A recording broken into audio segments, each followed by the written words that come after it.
Si la conférence de presse d'Igor Kirillov cette semaine s'inscrit dans la tradition des réquisitoires routiniers du ministère des Armées russes, les affirmations du commandant des forces de défense radiologiques, biologiques et chimiques ne sont pas anodines. Documents, rapports à l'appui et de manière quasi explicite, il a accusé les États-Unis d'être à l'origine de la pandémie de Covid-19. Nous avons rendu compte de travaux menés à l'Université de Boston pour renforcer les propriétés pathogènes des activateurs de Covid-19 financés par le gouvernement américain et de l'implication possible des agences de développement internationales des États-Unis dans l'émergence d'un nouveau coronavirus.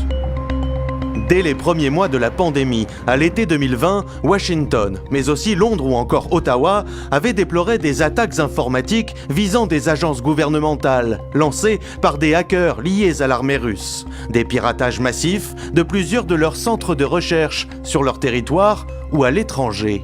Les militaires russes font aujourd'hui reposer leurs soupçons sur l'analyse de plus de 20 000 documents issus de programmes américains, et plus étranges, récupérés selon eux à la faveur de ce que le Kremlin appelle l'opération spéciale.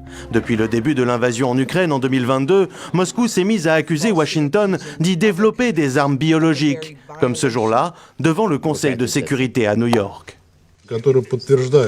Sur le territoire de l'Ukraine, il existe un réseau composé d'au moins 30 laboratoires dans lesquels sont menées des expériences biologiques très dangereuses visant à renforcer les qualités pathogènes de la peste, de l'anthrax, du choléra et d'autres maladies mortelles. Si les accusations de Moscou sur l'origine de la pandémie ne sont pas nouvelles, elles ont pris une autre dimension à la faveur de la guerre qui se déroule à sa porte. En octobre dernier, les Russes avaient demandé une enquête de l'ONU sur l'implication de Washington dans le développement présumé d'armes biologiques en Ukraine, demande rejetée une semaine plus tard par le Conseil de sécurité.